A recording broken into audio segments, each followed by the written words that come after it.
School shootings are sadly a news article and tragic event which we're all becoming far too familiar with. But what has to be going through the mind of a 16-year-old high school student for them to take a .22 caliber rifle and open fire on an elementary school, killing 2 and wounding 9 others? Is it the result of being introduced to guns at a young age? The product of teenage angst gone awry? Was it a psychiatric disorder playing out in the form of fatal violence? Or was it simply because Brenda Ann Spencer did not like Mondays?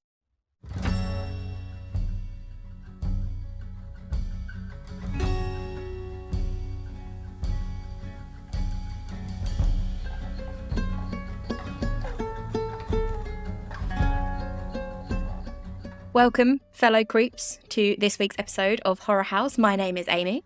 And I am Dom. And I tell you what, if I could reach through this screen or those headphones that you're wearing, grab you by the cheeks and plant the biggest of wet, slobbery kisses on your mush, I would, because that is just how grateful we are that you're here. Dom, I'm going to take this moment as you're sipping your tea to ask you how you are. I'm good. I did wonder where you were going with that when you said reach through the screen and grab your cheeks. I was like, okay, this as is I was going reading in it a out, direction. I was thinking, is this verging on assault? Am I threatening to assault our listeners and viewers? But no, it's a nice way. It's assault, but it's it's a nice assault. It's a friendly assault before it got such a bad rap. It's been a good week. You have got a new job.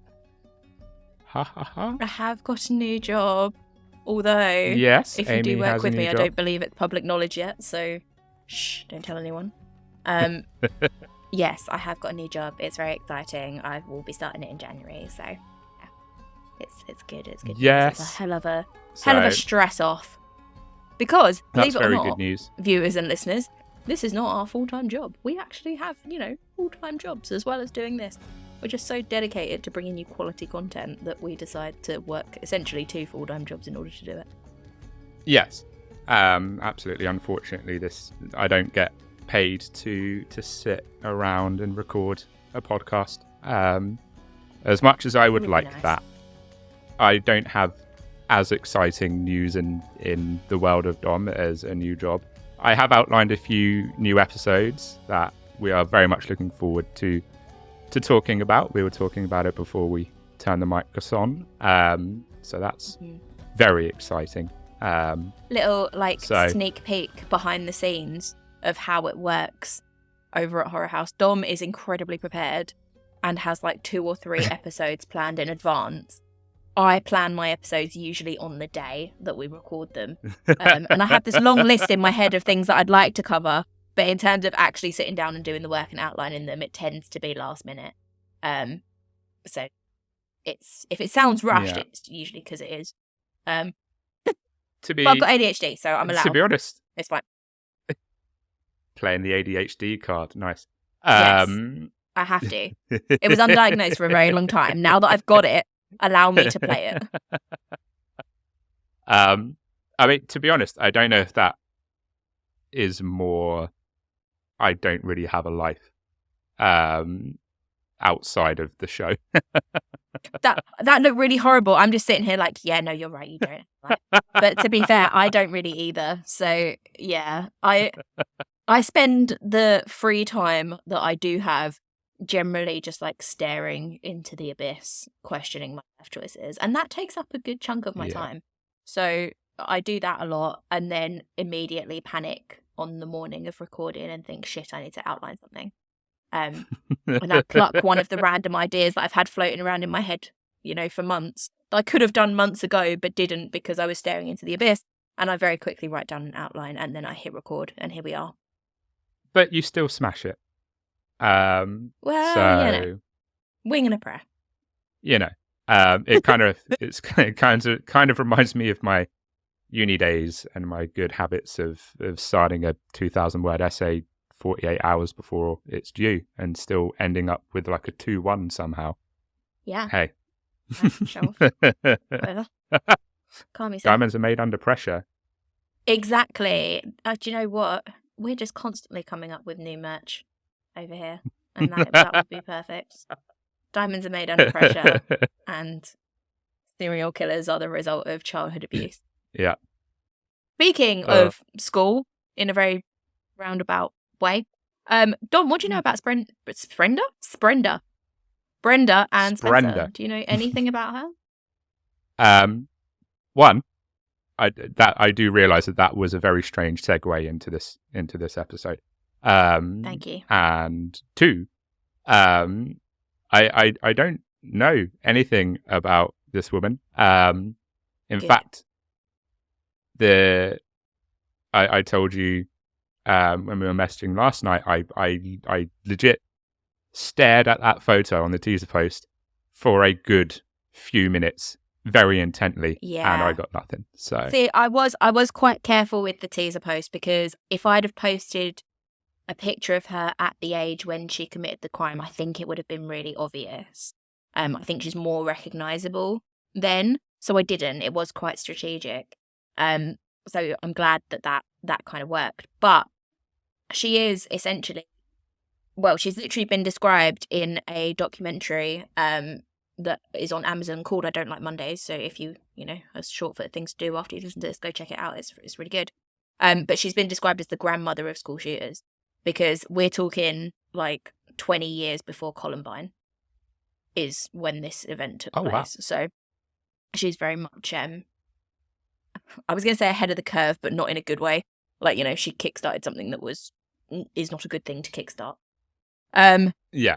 And it's interesting because she is obviously a woman, and very young, 16. And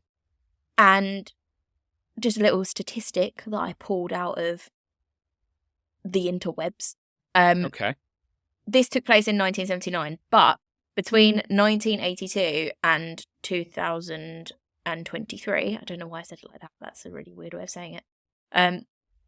2023, there have been 145 mass shootings in the US in schools, which is a ridiculous number. Like, that's crazy. An insane amount of school shooting. But only 4 of those, so 4 out of 145, were committed by women.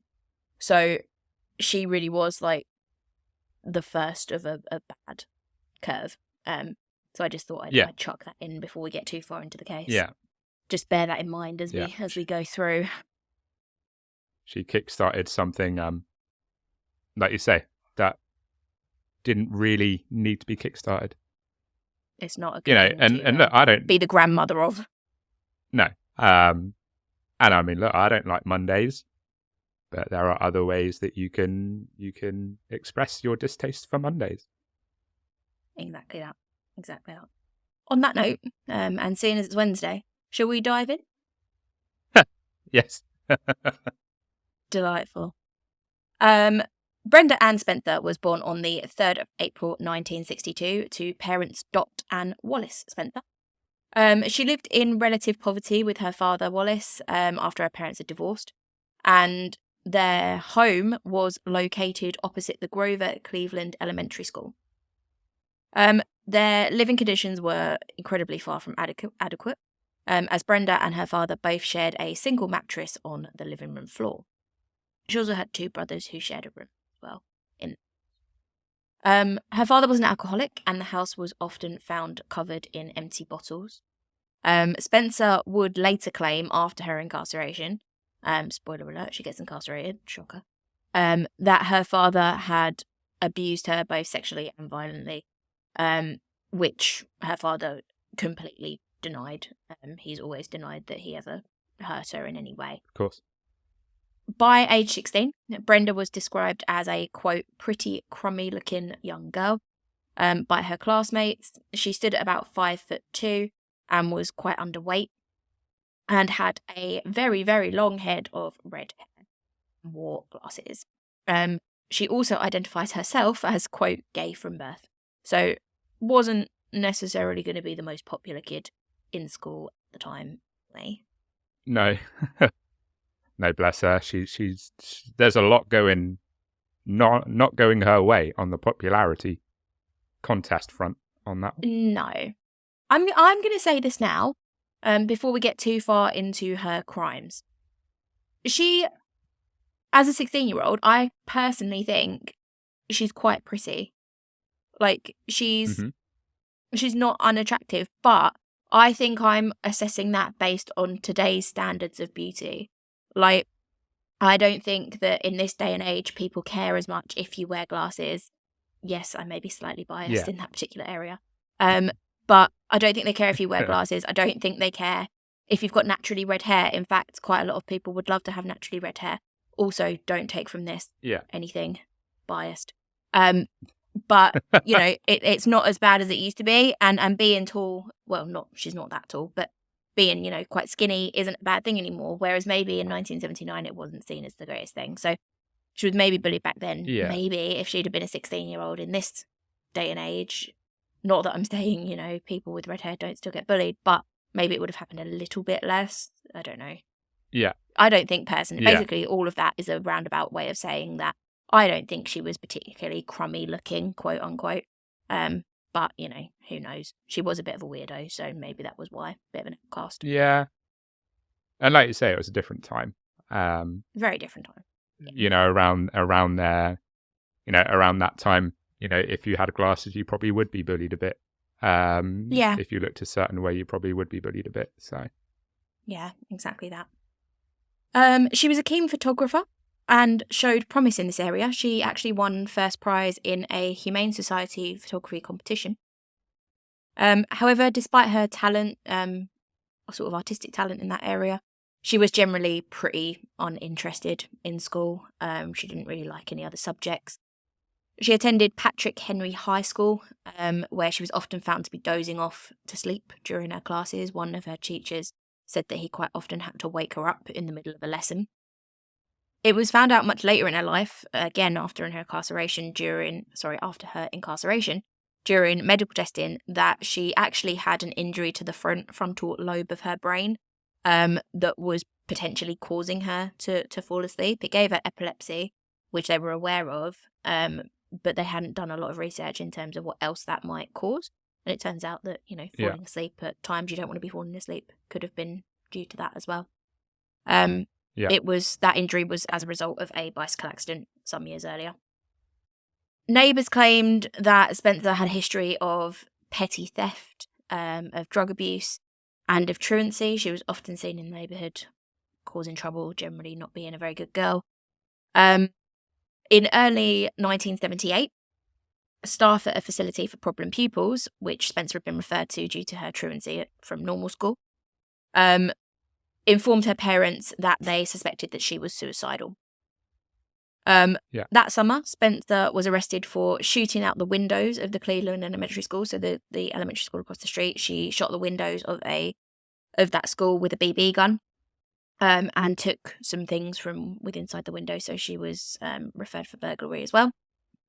And in December of that year, a psychiatric evaluation arranged by her probation officer recommended that Spencer be admitted to a mental hospital due to her depressed state. Unfortunately, this did not happen because her father refused to give permission for her to go, which is interesting. Yeah, I mean, he doesn't sound like Father of the Year from the brief things you've said about the man. He doesn't seem like he's a particularly capable father. No, I'm not sure a good person. I'm not sure why, as a professional, or if there is a professional telling you that your child needs help, psychiatric help, that you would turn around and go, "Nah, she'll be all right." As bad as it sounds, it's probably because he can't abuse her if she goes away. Yeah, I mean, there is that. There is also another idea that maybe, again, we're talking about 1979, so I don't know if there's like this idea that if someone is sent away to a psychiatric institution, that follows you for the rest of your life. Like that's a stigma against you that people are always going to remember. So maybe he didn't want that for her. Maybe he was just trying to avoid that part of her history. I don't know. It's I don't know. There's a few reasons, I guess, but I think generally, if like I say, a professional is saying your daughter is suicidal, this is what's going to help her, there's something wrong if you're saying, well, no, I don't want that Yeah. to happen. Yeah, absolutely. That's a Very odd. red flag right there. Yeah. It was just a few weeks before Christmas that Spencer reportedly bragged to her classmate that she was going to, quote, do something big to get on TV. For Christmas that year, in 1978, her father, Wallace, gave her a Ruger 1022 semi-automatic 22 caliber rifle with a telescopic sight and 500 rounds of ammunition. Interesting choice of a Christmas gift for a 16-year-old girl. Jesus Christ. Yeah. Now I feel a bit shafted that I never got anything that big for Christmas. Yeah. God damn it. I mean, it's... I got an Action Man. What the fuck? I don't really know what I got when I was 16. I think I maybe got like an iPod or something. But I think if my dad had rocked up and gone, here you go, Amy, here's a rifle. I mean, let's be honest, I probably would have been quite excited because, I mean, it's a rifle. But yeah, it is still a pretty weird present. And I think like, now obviously we're not American. So no. Just in case that wasn't what clear. Gave it away? So, like, I think as well, to me, that's just a very American thing. Like, that's probably why it's very... Yeah. We can't really imagine getting that for Christmas at 16. Yeah, that's a good point. American listeners, American friends, tell us, is this as weird as we think it is? To me, that's a very odd present for a 16-year-old girl. Yeah. Over there, is that a bit more normal? Like, is that quite... Yeah. Is that done? You know, because it is odd. Obviously we... Yeah, and obviously we... When people say that, you know, we don't have guns here, we do. But they're not as accessible as they are in America. No. So, you know, that whole scenario of getting a big fuck off gun with all these accessories as a gift just wouldn't happen here. That's probably, I mean, that might be why I'm a bit like, I can't really wrap my head around at 16 getting a rifle. That's not that's not a very British thing. Yeah, it's simply not cricket. No, it is. It's definitely odd.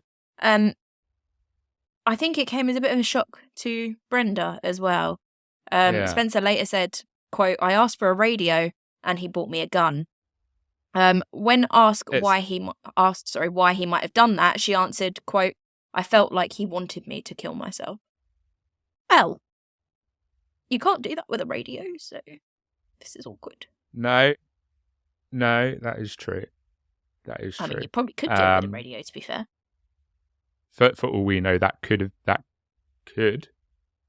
be a reason, I guess. I mean, it could. You'd like to think it wouldn't be. I think... Yeah. So, again, watching the documentary, there is interviews with the father. First one he's done, in fact, since her incarceration. And his reasoning for buying her the gun was because she had the BB gun, which then obviously got taken away when she shot in the windows of the school. And he had taught her to shoot. You know, he would take her up to the mountains and they do target practice and hunt a little bit. But, you know, they would do that kind of thing. So I guess he kind of thought that at 16, that would be a good time to, I don't know, maybe nurture that interest a little bit and have that as a bonding thing for them. I don't know. Maybe. Maybe. The way he puts it is very much like it made sense. She hadn't asked for it, and he admits that she hadn't asked for a gun, but he wanted to have that, you know, that sort of time with her and take her to the mountains with her gun. So I think there is probably a less sadistic reason nefarious. As to why. Yeah, exactly. It was genuine. Actually, she has a different way of painting the relationship between them, and therefore it's easy for her to say later on, oh well, I think he wanted me to kill myself because he was horrible to me, you know. We might never know his reasoning for buying the gun, but whatever the reason was for that particular gift, And as she already had an interest in guns that had developed at 16, it would be this Christmas present that would be the start of a chain of events that would change the course of quite a few people's lives forever. Yes. The morning of Monday, January 29th, 1979, would look to be no different to any other winter day. But it was on this day that Brenda would open the window of her home and begin shooting at students and faculty of Grover Cleveland Elementary School. Why? Oh, so she didn't go to the actual school, or she just began in her home? Nope, she lived and then across went the to street, actual so she didn't need to. She lived across the Wow. street. So she didn't need to go anywhere. She just opened the window and started firing. Okay. But yeah, why would you do that is, I think, the main question. But before we have a think about that, I think now might be a good time for a little break. And when we come back, I'll tell you all about it. What do you reckon, Dom? That sounds like a good plan. Yes. I agree. Sweet. Cool. In that Sweet. case, we'll see you back here in just a few.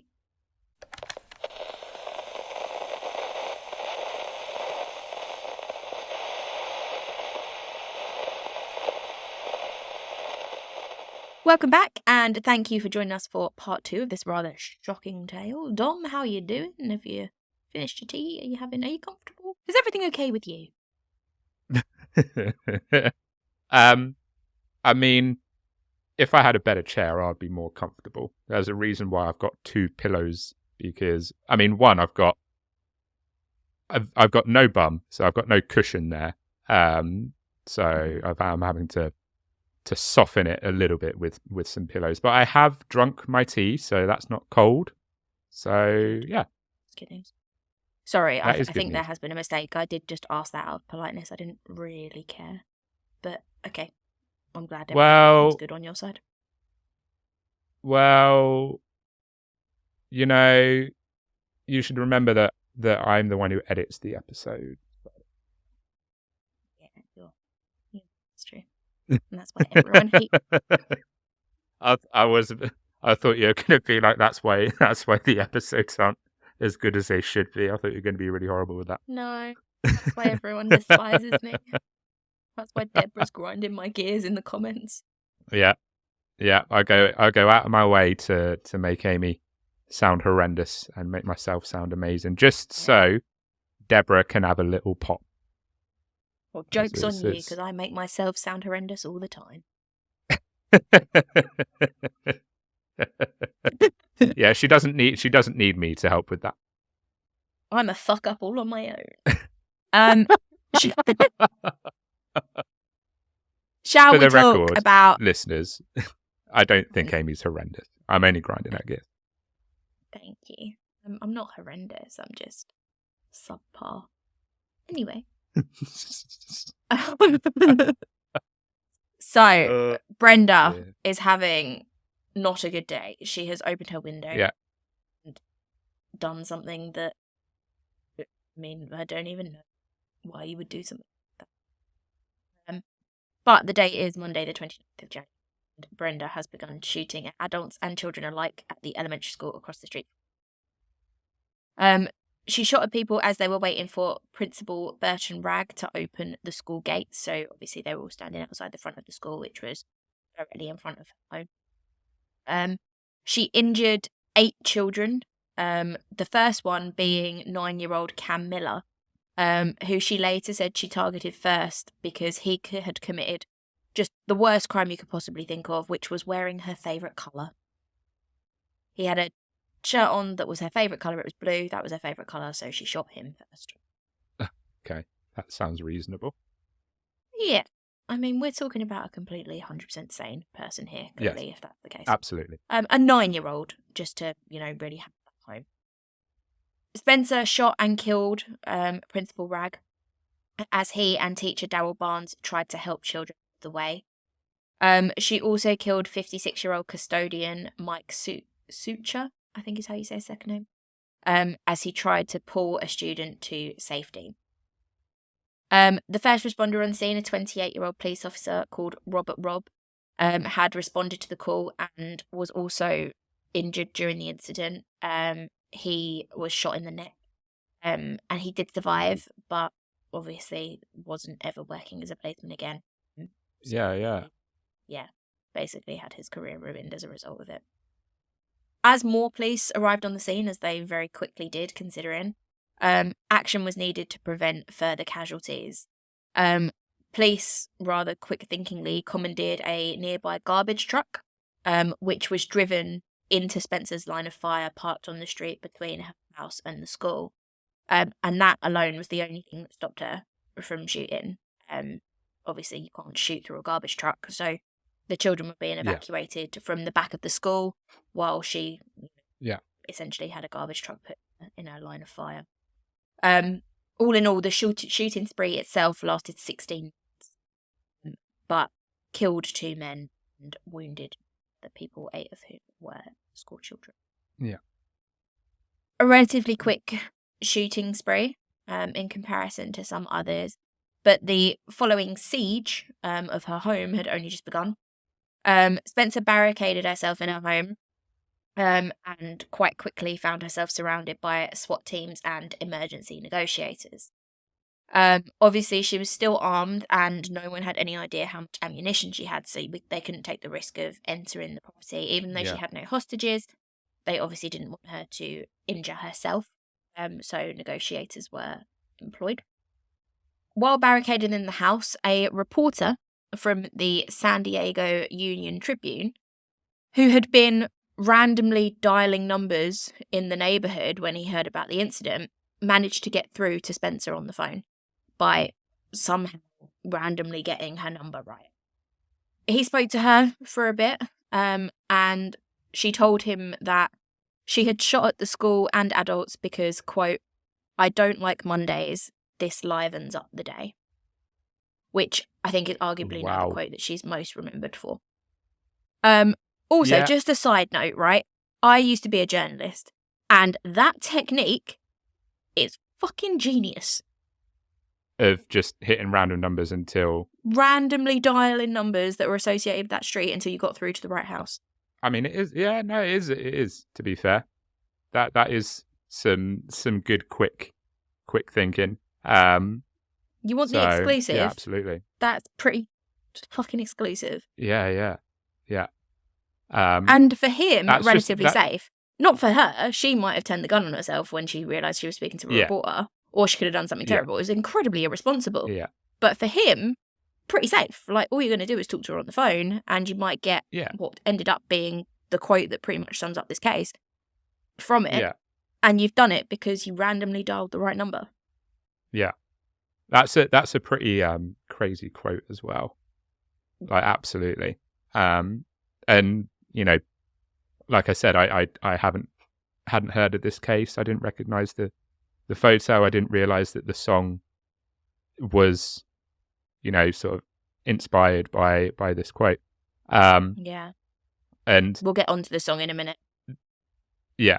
But yeah, that is an insane quote.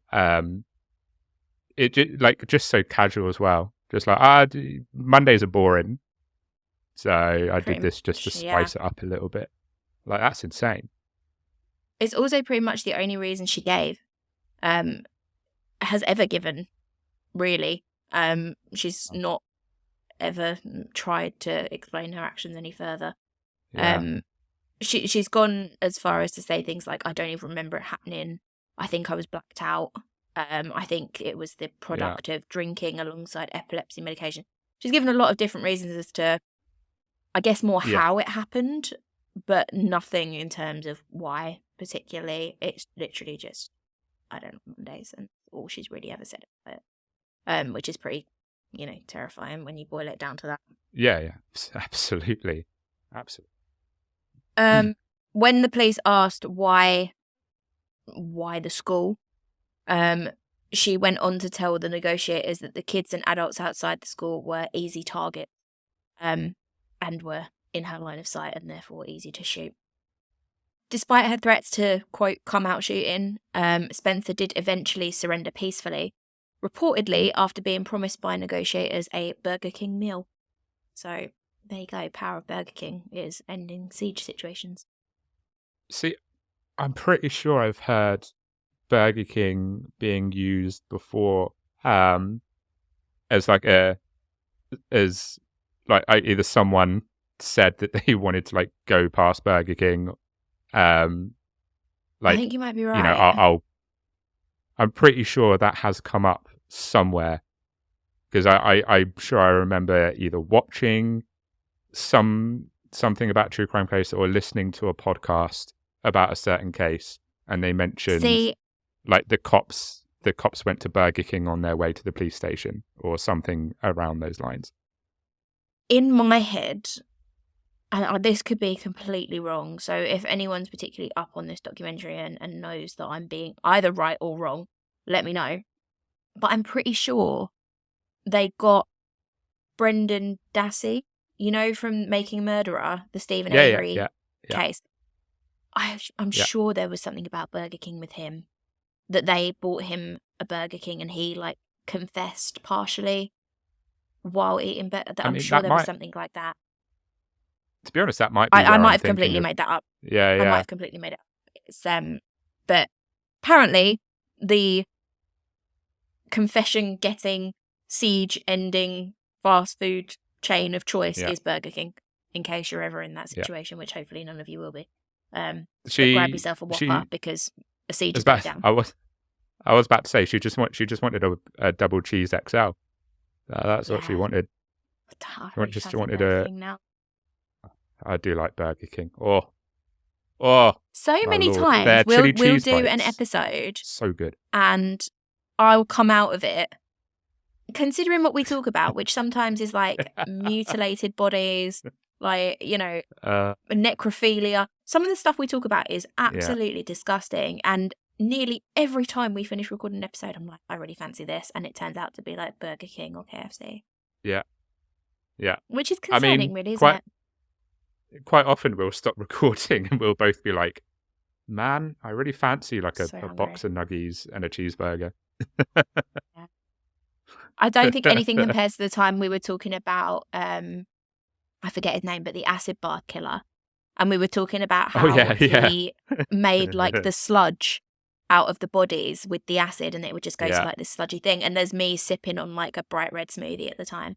I don't think anything is ever going to compare to that. But I do generally come away from our episodes hungry, which is definitely not a good sign of my mental state, I don't think. Dear. Now I just want a Whopper, to be fair. We've been talking about Burger King. And their chili cheese bites are so good as well. I want me some chili cheese bites. There was a point in time where Burger King did mini pancakes as a dessert, and they were incredible. What? I miss them so much to this day. So Burger King, if you're listening, if we've said the words Burger King enough that we're now attracting Burger King ads, please bring back the mini pancakes, because they were so good. That would make me so happy. Thank you. And plus, it might be another way to end, you know, hostage situations if you brought back the mini pancakes. So if you could do that, that'd be great. I mean, if there was ever a good sort of way for Burger King to advertise themselves, they could literally just be like, mate, we legit end hostage situations. Like, we capture where criminals. Everyone just wants a Burger King. I don't think Burger King. Do you know what? This tangent has gone on. We've properly gone on a tangent now. But I don't think Burger King would be my takeaway of choice if I was in that situation. If you're going to get me to give up essentially my life, like if I'm going to willingly let myself go to prison for the rest of my natural born days, then I'm going to need something that isn't a Burger King. Like, I think I'd need something a bit.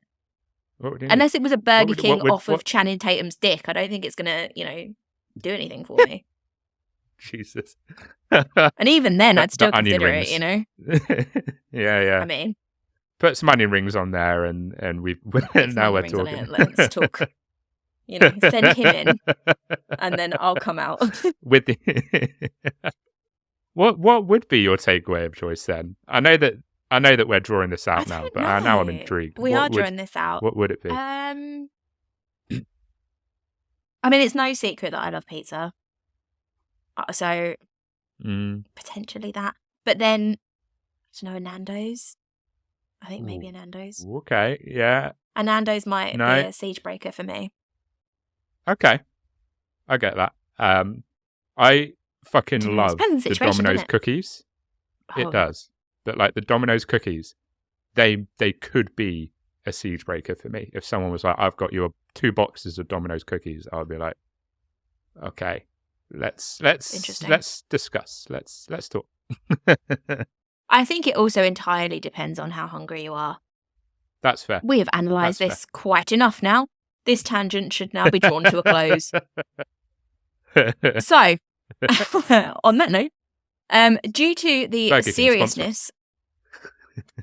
sponsor seriousness of her crimes, Spencer was tried as an adult despite only being 16. She pleaded guilty to 2 counts of murder and assault with a deadly weapon. On the 4th of April, 1982, the day after her 18th birthday, she was sentenced to 25 years to life in prison.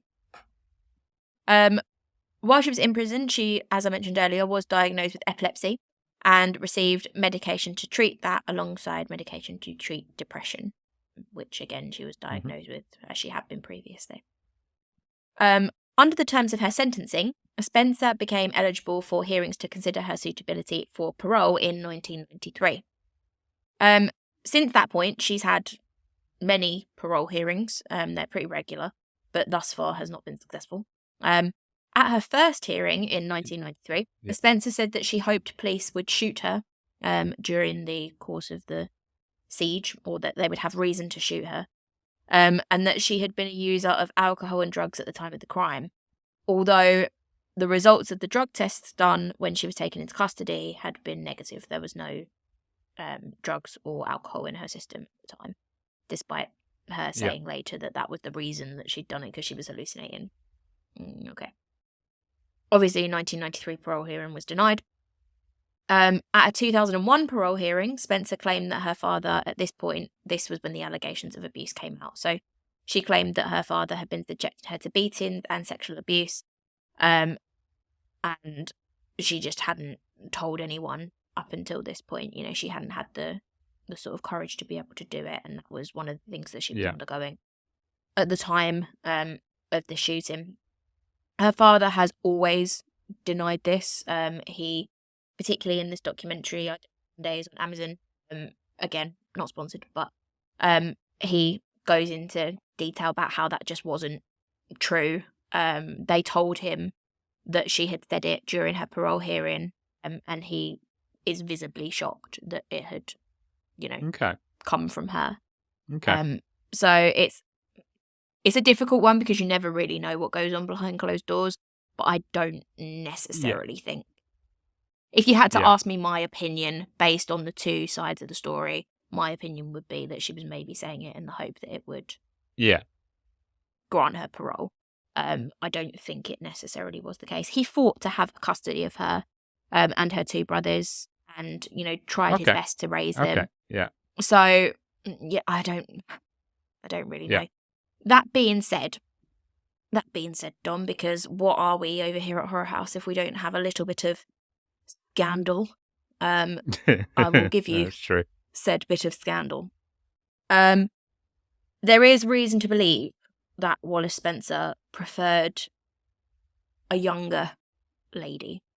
And the reason I say that is because when Brenda was first incarcerated, she was incarcerated with a young woman who I believe was called Sheila. I'm doing this from memory, so if that's wrong, I do apologise. Sheila. Who is the same age. So Sheila hadn't done anything as bad as Brenda, so was eventually let go from juvenile detention into a halfway house, as is generally the case in these situations. Because Brenda had been her cellmate, she was aware of where she had lived beforehand, and obviously I think everyone was aware where she had lived beforehand because it was quite big news at this point and opposite a school, so everyone kind of knew. So when it turned out that the halfway house wasn't particularly nice, as these places tend not to be, Sheila went to find Wallace Spencer, Brenda's dad, in the hope that she could stay there. He did take her in, but at the very tender age of 17 that she was at the time, he also started her relationship with her and got her pregnant. So Brenda's now stepmom is a year younger than her. Yeah. Yikes. So Yikes. I guess yikes. the reason that I tell you that story is because he's not adverse to being with a much, much, much younger woman. Yeah. I was going to say that I misjudged Wallace at the start, and I may have jumped to the gun a little bit too early on that. He sounds like, even if he didn't abuse Brenda, he still sounds like he's a bit of a dirty dog. He's a bit of a slave. He's Yeah. not, I don't know.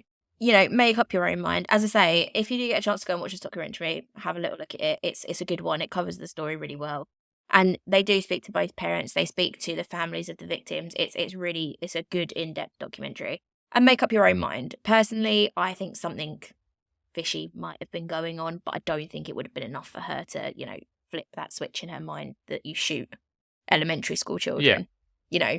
Just because something bad's happened to a child doesn't give the child the right to then go and inflict it on other people. That's not how these things work.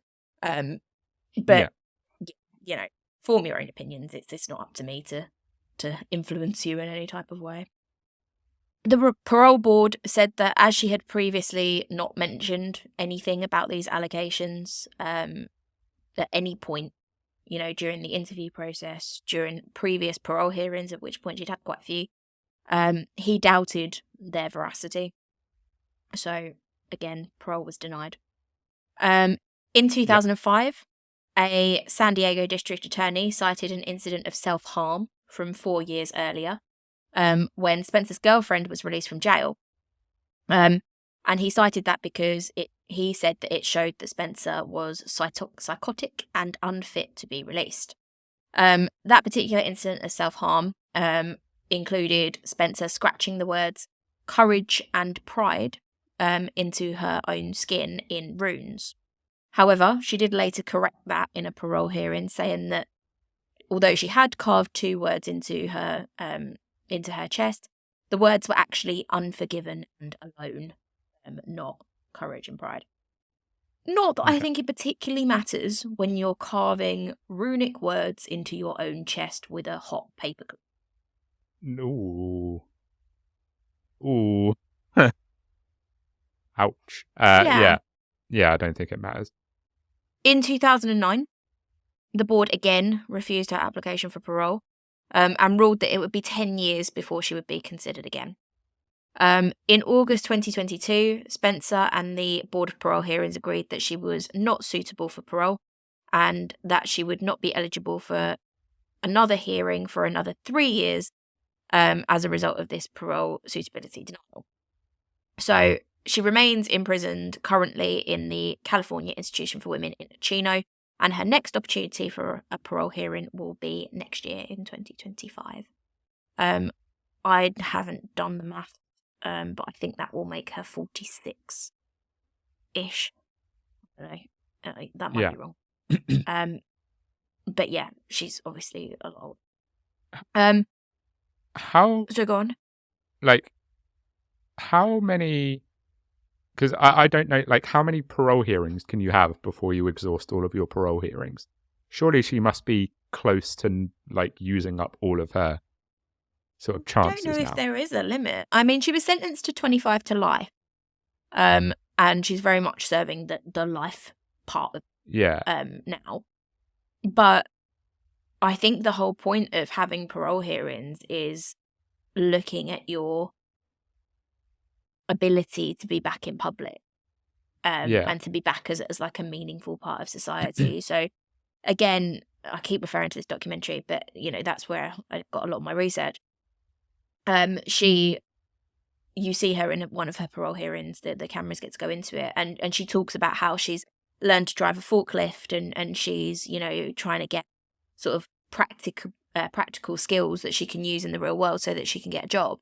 But when you're also doing things like self-mutilation, self-harm, and when your original crime was shooting children because, quote, you don't like Mondays, which again is still to this day the only explanation she's ever given to do that, as for doing, she's She shows remorse now. She didn't at the time, but she does show remorse now. But in terms of a reason as to why she started doing it, that is the only one she's ever given. So when you take that into consideration, should this person really be a part of society? Yeah, probably not. I think we can safely say that nothing good comes out of a shooting of any kind, but particularly a school shooting. However, this did inspire one good thing, just one, which we have already mentioned. The story caught the attention of one Sir Bob Geldof, who was not a sir at the time, but is now. At this time, he was the lead singer of the Boomtown. Spencer's statement that she did it because of her hatred of Mondays really struck a chord with him. And he wrote a hit song about it, I Don't Like Mondays, which stayed at the UK #1 spot for 4 weeks and was actually #1 in over 30 countries in July 1979. However, unsurprisingly, it wasn't particularly popular in San Diego, where it was banned from being played on the radio for probably quite obvious reasons. Geldof later said that Spencer had contacted him, thanking him for writing the song as it made her famous. However, Spencer said that she had never written anything to him. So, I don't know which of those is true. I think because of his fame, you'd be inclined to be believing Bob Geldof, but also he is a bit of a prick, isn't he? So, I don't know. A little bit, yeah. I mean, he's great, obviously. No one's denying what he's done for the third world, like the amount of money he's raised for charity. That's all great. But sometimes, when even despite all of that, you're still just a bit of a dick. So, I don't know. Is that just something that he'd say? I don't know. I don't know who to believe on that one, to be honest. I like how because... Bob Geldof is so much of a dick that we're like, this, school shooter, she might be more believable here. I mean, I suppose you could say that because of, I don't know, maybe because of who Spencer is. She just said that never happened.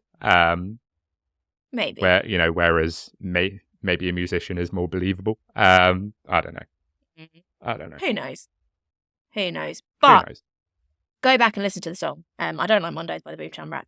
Have a little listen to it with this case in mind, and suddenly it's not just about the Monday 9 to 5. This ain't Dolly Parton. It's it's has a lot more meaning. So I'd recommend. Dolly.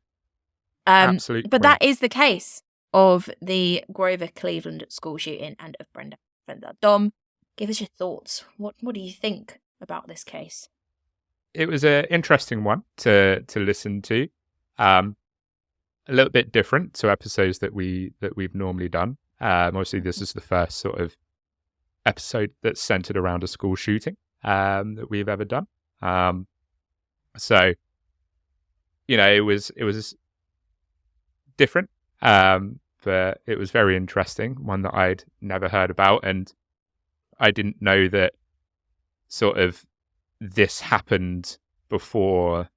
All the school shootings that we know about, like Columbine and others. I thought that there wasn't a school shooting before, the ones that we all have common knowledge about, were happened. So yeah. I mean, don't get me wrong. There were school shootings before this. They were, they happened, but this one caused such a stir. Partly because it was a 16-year-old girl, partly because of her response and her reasoning as to why she did it, but also because it was just such a media phenomenon. It just took off, and I think as a result of that, they do. Even if you go online right now and Google timeline of school shootings, it really ramps up after this point, and we're talking 20 years before Columbine, it took place. It's difficult to say that this didn't have an impact. And like I say, she's referred to in the documentary as the grandmother of school shootings, and I think there is probably a reason. So it's a difficult one. And there is something quite chilling about her, even at 16. You see the pictures of her being led away in handcuffs and that sort of thing, and there's just no, when you look at a person, you can see that there's no remorse. You can see that she doesn't care about what's happening or what she's just done. You can. There's just something about it that gives me the creeps, and I don't say that very often. No, you do not. And also, it's interesting, I suppose, in a morbid way from our point of view, because as I alluded to before we went on break at the end of part 1, this doesn't happen here, and I'm not saying that to say that we're superior. I'm not saying that to start something of but in England you have knife crime and in America you have gun crime and all this other stuff. This is so sort of alien to us that I think it makes it interesting for us to talk about it, because we're just, it doesn't happen here. And I mean, it does happen, just not as much. Dunblane is a good example. Thank you to a friend who reminded me of that case this morning. But that is, that happened. That's the here, last and school I think shooting, though, wasn't it? Like, there hasn't been one since Dunblane, has there?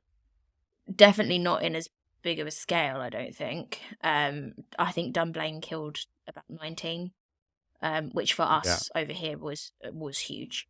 Essentially, Dunblane is like our Columbine in terms of school shootings in the UK. I think there has been some others. In fact, I'm sure there has been at least one other. Although where you might be right. Eludes me. Right. I don't know. I mean, I usually am.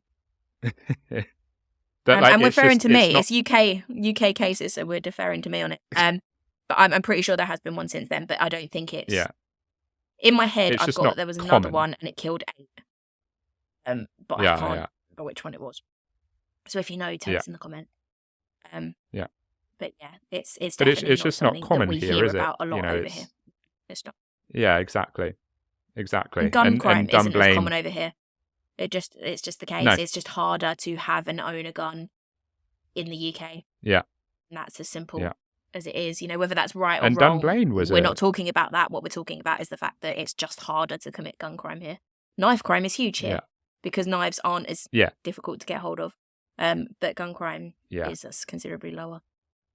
And Dunblane put in a lot of that, didn't it? Like, a lot of stuff changed after Dunblane, didn't it? Oh yeah. Like, of how easily it was that you could get guns. Yeah, and that is one of the things that we are quite good at in UK law is that when something like Dunblane happens, laws change pretty quickly. Like if it's evident as to what has happened and what's gone wrong, things change. Yeah. I mean, I don't want to bring it up because I don't want to get attacked in the comments again, but even since Lucy Letby was found guilty, there are a lot of things changing in UK law around that case and around, the care of children and the conditions of hospitals that care for children. So we are quite good at, making things happen. Yeah, 100%. Cool. Well, in that case, Don, there's nothing left to do but see us out. See us out. Thank you for listening to this week's episode. I said a little bit of a different one. And hopefully we don't get a load of comments being like, oh, you're British. Why are you talking about American school shootings? I mean, whatever. But it was definitely an interesting episode. One I'd say that I didn't know about. So, on that front, it's always nice to hear about cases that I'm unfamiliar with, as much as this was not a good case, and it should never have happened. Next week, I'm going to be talking about a case that I'm very excited to talk about. It's pretty insane, and the capture of this person was caught on video and was actually on the TV show Cops. So it's a very interesting episode. Such a show. very interesting. But her capture was not in the way that is conventional. Let's just say that. But I'm very, very interested to talk about it. But until then, if you enjoy what we do, as always, please leave us a review, leave us a rating. You can follow us on social media at Instagram. Yes, at Instagram. At horrorhouse_pod. And if you enjoy our video content and you like watching the YouTube videos, hopefully you enjoyed last week's, because I sort of jazzed up the video element. So, put a little Horror House podcast on the screen, put a little purple background in to match the color of the logo and all that jazz. But if you enjoy watching the YouTube stuff, subscribe, like, share, comment. We are very close to 100 subscribers, and we would love to hit that before the year is out. So get on it, get involved. If you want to support us financially, there is the Buy Me a Coffee link. You all know about the Buy Me a Coffee link, so I don't think I need to go into great detail about it. And there is the merch store. Dom, I forgot to tell you. I did on my personal Instagram last night, I did a little thing where you send me a pickup line and I let you know if it worked. And the Horror House Coffee Buy Me a Coffee link got a shout out in that. Yes, granted, It was a way to try and chat me up. But essentially what they said was, how about instead of using the Buy Me a Coffee link, I buy you a coffee in person. So to the person that sent me that, no, just use the link. Trust me, you'll have a better time. No. I'm terrible in real life. Trust me, it's so much easier to just send money. But thanks anyway. Dear. I mean, that's not true. I very much enjoyed when you came down to visit. I had a lovely time. But if you do want to support us financially, as I say, there is the Buy Me a Coffee link. And there's also the merch store, which of course still has 50% off. That will be running at least until the end of the year. And free shipping. And not a lot of places, very, very few places, not only do free shipping, but do 50% off and free shipping at the same time. So, come on. I'm just too good. I'm just too good to people. So, before I go on rambling, until next time, as always, stay spooky, my friends. Stay spooky, people.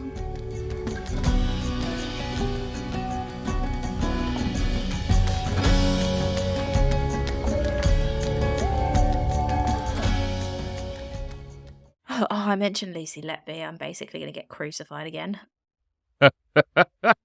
Deborah's gonna be on the prowl. She's got her fingers ready. Maybe it was Debs that tried to rizz me up on the maybe reply. Maybe that was the case. Hey Debs, if you want to take me out for a coffee, just ask, babe. You know where I am.